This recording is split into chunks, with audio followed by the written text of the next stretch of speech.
Sixth graders, this is to help you with question 1 on CR19 version B. It says every day at work, Mr. Perroni spends the same amount of time on the telephone. The chart shows his total time on the telephone for a certain number of days. So for 3 days, he spends 15 hours on the telephone. For 4 days, he spends 20 hours. For 5 days, he spends 25 hours on the telephone.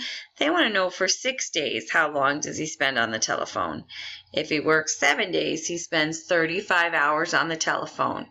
After 6 days, how much time did Mr. Perroni spend on the telephone? Well, I'll tell you what. You're given 3. 3 times 5 is 15.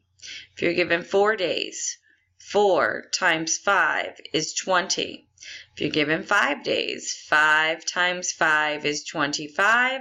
So guess what? If you're given 6 days, you'll do 6 times, what did we multiply by each time? Oh, 5. 6 times 5 is 30 hours. And guess what 7 times 5 is? 35. It appears to me as though if you take your number of days, you multiply that number of days by 5, you'll get your number of hours on the telephone.